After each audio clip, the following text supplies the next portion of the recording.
প্রিয় শিক্ষার্থী, অনলাইন কার্যক্রমে আমি স্নেহাংশু দাস স্বাগত জানিয়ে তোমাদের আজকের অনলাইন কার্যক্রম শুরু করছি। আমি আজকে পড়াবো অর্থনীতি প্রথম পত্র একাদশ দ্বাদশ শ্রেণী অধ্যায় চতুর্থ অধ্যায় আছে এখানে বাজার। এখান থেকে আমি আলোচনা করব বাজার কি ও বাজারের শ্রেণী বিভাগ। এখন দেখো, শুরুতে আমি তোমাদের ধারণা দেব বাজার কাকে বলে। বাজার কাকে বলে? সাধারণভাবে বাজার বলতে দ্রব্য সামগ্রী ক্রয় বিক্রয়ের কোনো স্থানকেই বোঝায়। এটা আমরা সবাই জানি যে সাধারণভাবে বাজার বলতে দ্রব্য সামগ্রী ক্রয় বিক্রয়ের কোনো স্থানকেই বোঝায়, কিন্তু অর্থনীতিতে বাজার বলতে কোনো স্থানকেই নির্দিষ্ট কোনো স্থানকেই বোঝায় না, বরঞ্চ কোনো নির্দিষ্ট দ্রব্য সামগ্রীর জন্য ক্রেতা ও বিক্রেতার মধ্যে দর কষাকষির মাধ্যমে একটি নির্দিষ্ট মূল্য স্থির হওয়ার প্রক্রিয়াকেই বাজার বলা হয়। তাহলে এখানে বাজার বলতে অর্থনীতিতে কোনো স্থানকেই বোঝাচ্ছে না, বরঞ্চ বাজার বলতে সেটাকেই বোঝাচ্ছে যেখানে ক্রেতা ও বিক্রেতার মধ্যে দর কষাকষির মাধ্যমে একটি নির্দিষ্ট মূল্য স্থির হয়, সেই প্রক্রিয়াকেই এখানে বাজার বলা হবে। যেমন সেটা আছে পাটের বাজার, স্বর্ণের বাজার, মাছের বাজার, ইটের বাজার, শেয়ার বাজার ইত্যাদি, তাই না? এখন দেখো, বিভিন্ন অর্থনীতিবিদ বাজারকে বিভিন্নভাবে সংজ্ঞায়িত করছেন। অর্থনীতিবিদ চ্যাপম্যান বলেন, বাজার বলতে কোনো স্থানকে বোঝায় না, বরং এক বা একাধিক পণ্যকে বোঝায় যা ক্রেতা বিক্রেতার মধ্যে প্রত্যক্ষ প্রতিযোগিতার মাধ্যমে ক্রয় বিক্রয় হয়। তাহলে চ্যাপম্যান কি বলছে যে বাজার বলতে কোনো স্থানকে না, বরং দ্রব্য ক্রয় বিক্রয়ের মাধ্যমে ক্রেতা বিক্রেতার মাঝে প্রতিযোগিতা হয়, সেটাই হচ্ছে বাজার। এবার অর্থনীতিবিদ কুর্নাট বলে, অর্থনীতিবিজ্ঞান বাজার শব্দ দ্বারা দ্রব্য সামগ্রীর ক্রয় বিক্রয়ে কোনো নির্দিষ্ট স্থানকে বোঝায় না, বরং যে কোনো অঞ্চলের সামগ্রীটিকে বোঝায় যেখানে ক্রেতা বিক্রেতা সংস্রবে দ্রব্যের দাম সহজে ও দ্রুততার সাথে সমান হওয়ার প্রবণতা দেখা দেয়। এরপরে অধ্যাপক ডোমিনিক সালভেডর এর মতে বাজার হচ্ছে এরূপ এক বা একাধিক অঞ্চল যেখানে ক্রেতা ও বিক্রেতা দ্রব্য, সেবা ও সম্পদের ক্রয় বিক্রয় করে। অর্থনীতিতে প্রতিটি দ্রব্য, সেবা ও সম্পদের ক্রয় বিক্রয় বাজার রয়েছে। তাহলে বাজারের এই সংজ্ঞাটিকে বিশ্লেষণ করলে আমরা বাজারের কতগুলো বৈশিষ্ট্য পাবো। সেটা হচ্ছে, দেখো, বাজারের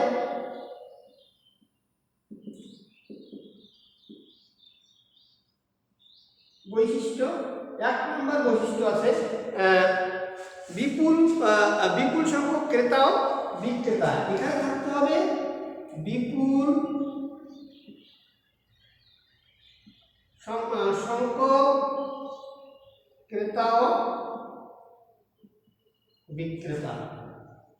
দুই নম্বর বৈশিষ্ট্যটা আছে বিশেষ একটি দ্রব্য বা ততোধিক দ্রব্য। এখানে বিশেষ একটি দ্রব্য বা ততোধিক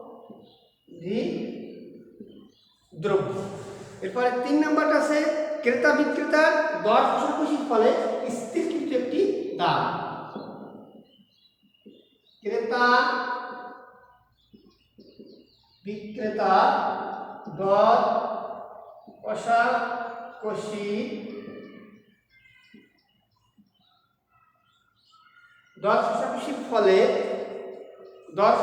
ফলে স্থিরকৃত একটি দাম।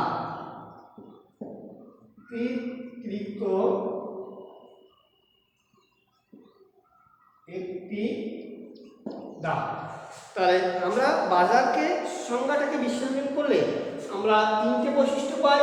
একটা হচ্ছে বিপুল সংখ্যক ক্রেতা ও বিক্রেতা, একটা হচ্ছে বিশেষ একটি দ্রব্য বা ততোধিক দ্রব্য, আর একটা হচ্ছে ক্রেতা বিক্রেতা দর কষাকষির ফলে স্থিরকৃত একটি দাম।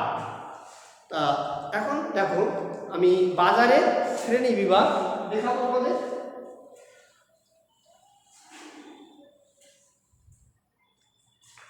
বাজারের শ্রেণী বিভাগ,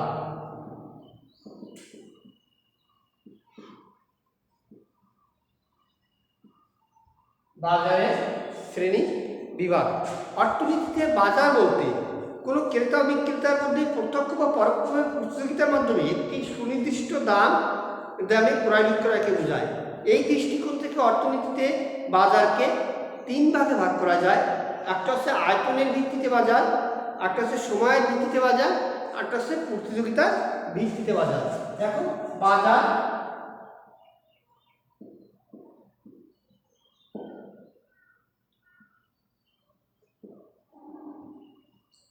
বাজার কাঠামো, তাহলে আমরা বাজারকে তিন ভাগে ভাগ করা যায়। একটা হচ্ছে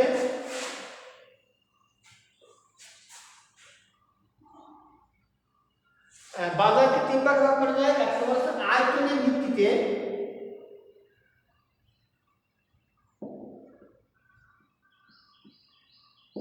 আয়তনের ভিত্তিতে। দুই নম্বর হচ্ছে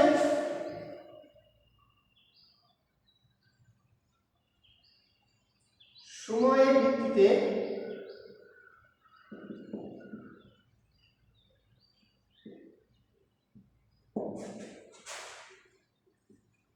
সময়ের ভিত্তিতে। আরেকটা হচ্ছে প্রতিযোগিতার ভিত্তিতে।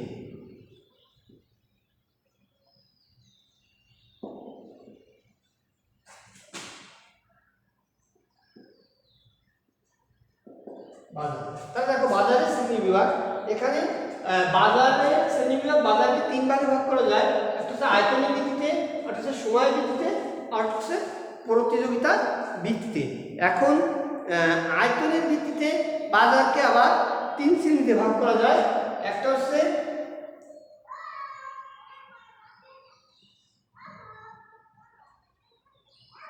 স্থানীয় বাজার,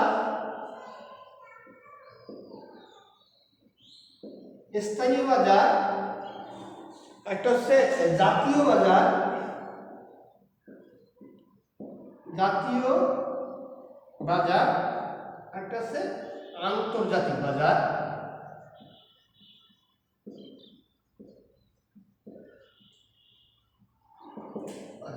তা দেখো আমরা আয়তনের ভিত্তিতে বাজারকে কয়েক শ্রেণীতে ভাগ করতে পারি। একটা হচ্ছে স্থানীয় বাজার, একটা হচ্ছে জাতীয় বাজার, একটা হচ্ছে আন্তর্জাতিক বাজার। এখন দেখো সময়ের ভিত্তিতে বাজারকে আবার কয়েক শ্রেণীতে ভাগ করা যায়।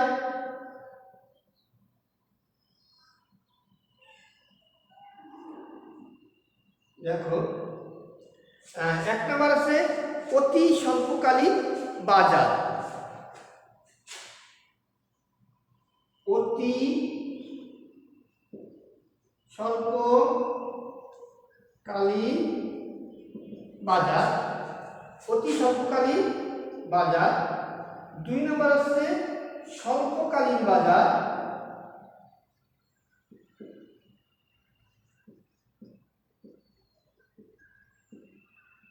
বাজার। দুই নম্বর স্বল্পকালীন বাজার, একটা আছে তিন নম্বর হচ্ছে দীর্ঘকালীন বাজার,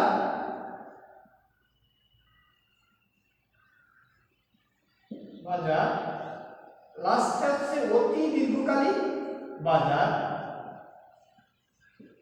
অতি দীর্ঘকালীন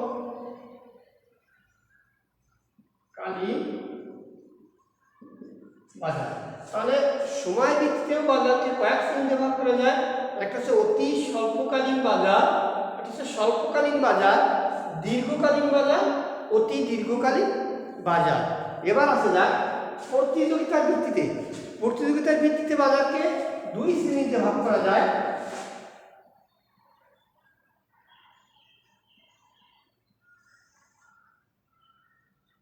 প্রতিযোগিতার ভিত্তিতে বাজারকে দুই শ্রেণীতে ভাগ করা যায়। একটা হচ্ছে পূর্ণ প্রতিযোগিতামূলক বাজার,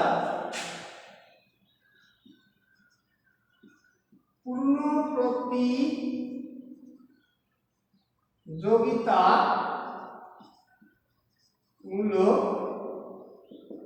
বাজার, আরেকটা হচ্ছে অপূর্ণ প্রতিযোগিতামূলক বাজার।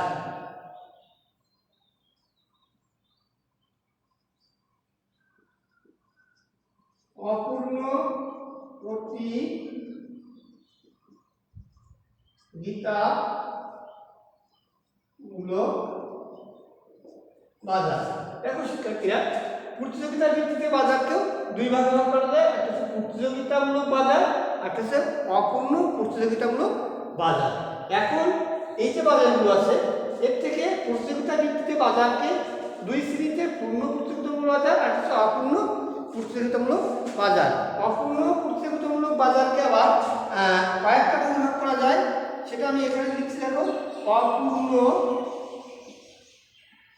প্রতিযোগিতামূলক বাজার।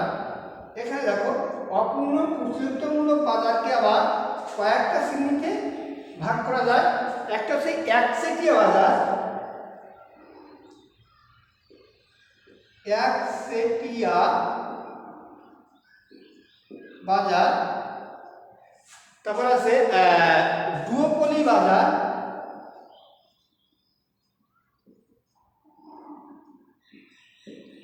ডুওপলি বাজার। এরপরে আছে অলিগোপলি বাজার,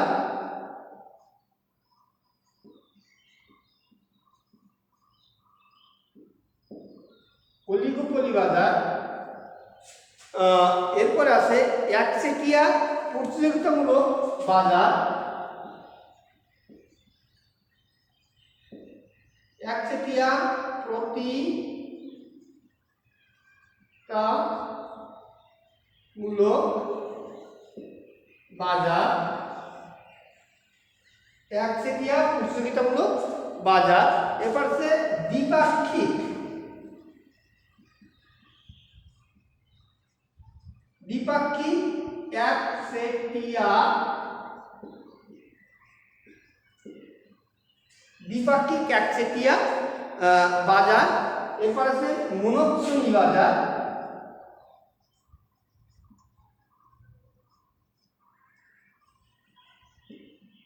মনোচ্ছনি বাজার। এরপর আছে ডুওপসনি বাজার,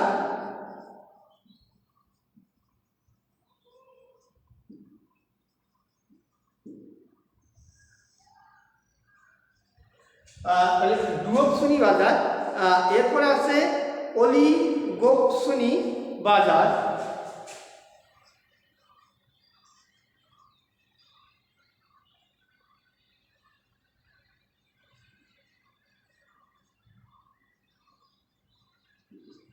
অলিগোপসনি বাজার। সর্বশেষ আছে মনোপসনিস্টিক প্রতিযোগিতা বাজার, মনোপসনিস্টিক প্রতিযোগিতা বাজার। তাহলে এখানে আমরা পেলাম অপূর্ণ প্রতিযোগিতার ভিত্তিতে বাজারকে দুই ভাগে ভাগ করা যায়, পূর্ণ প্রতিযোগিতা বাজার আর অপূর্ণ প্রতিযোগিতামূলক বাজার। পূর্ণ প্রতিযোগিতামূলক বাজারে কোনো শ্রেণীবিভাগ নেই, কিন্তু অপূর্ণ প্রতিযোগিতামূলক বাজারে শ্রেণীবিভাগ আছে। সেগুলো এক নম্বরে একচেটিয়া বাজার, দুই নম্বরে ডুওপসনি বাজার, তিন নম্বরে অলিগোপলি বাজার, তারপরে 4 নম্বরে একচেটিয়া প্রতিযোগিতামূলক বাজার, এরপরে দ্বিপাক্ষিক একচেটিয়া বাজার, এরপর আছে মনোচ্ছনি বাজার, এরপর আছে ডুওপসনি বাজার, এরপরে দেখো অলিগোপসনি বাজার, এরপরে মনোপসনিস্টিক প্রতিযোগিতা বাজার। এখন দেখো, আমি সামান্য একটা বিষয় আয়তনের ভিত্তিতে বাজার, এটা নিয়ে একটু আলোচনা করে যাই। আয়তনের ভিত্তিতে বাজার আমরা পেয়েছি স্থানীয় বাজার, জাতীয় বাজার, আন্তর্জাতিক বাজার। এখন স্থানীয় বাজার কি? যদি স্থানীয় বাজারটা শোনো তোমরা, যদি একটি দ্রব্য বিশেষ একটি এলাকায় ক্রয় বিক্রয় হয়, অর্থাৎ একটি বিশেষ এলাকায় সেটা সীমাবদ্ধ থাকে, তাহলে এরূপ বাজারকে স্থানীয় বাজার বলে। যেমন কাঁচা শাকসবজি, মাছের বাজার, দুধের বাজার। এরপর আছে কি জাতীয় বাজার। যদি একটি দ্রব্য দেশব্যাপী ক্রয় বিক্রয় হয় কিন্তু বিদেশে রপ্তানি করা হয় না, অর্থাৎ দ্রব্য ক্রয় বিক্রয়ের মধ্যে সীমাবদ্ধ থাকে, তাহলে এরূপ বাজারকেই জাতীয় বাজার বলা হয়। যেমন কোনো দেশে প্রস্তুত বস্ত্র, আসবাবপত্র, প্রসাধনী, এগুলো হচ্ছে জাতীয় বাজার। এরপর হচ্ছে কি আন্তর্জাতিক বাজার। যদি কোনো দ্রব্যের ক্রয় বিক্রয় হয় শুধুমাত্র দেশের মধ্যে সীমাবদ্ধ না থেকে পৃথিবীর বিভিন্ন দেশে ক্রয় বিক্রয় হয়, তবে সেসব দ্রব্যের বাজারকেই আন্তর্জাতিক বাজার বলা হয়। যেমন বাংলাদেশে পাটের বাজার, মধ্যপ্রাচ্যে তেল, স্বর্ণ, এগুলোই। এরপরে প্রিয় শিক্ষার্থী, আজ আর দীর্ঘায়িত করব না, তোমরা আজকে বাজার সম্পর্কে আলোচনা করলাম এবং বাজার কি, বাজারে শ্রেণী বিভাগ দেখালাম। এরপরে আয়তনের ভিত্তিতে বাজারের শ্রেণী বিভাগ সেটা নিয়ে আলোচনা করলাম। স্থানীয় বাজার, জাতীয় বাজার, আন্তর্জাতিক বাজার। তো আজ এ পর্যন্তই। তোমরা সবাই ভালো থাকো, সুস্থ থাকো। তোমাদের সুস্থতা এবং মঙ্গল কামনায় করে আজ এ পর্যন্তই। সবাই ভালো থাকো। ধন্যবাদ।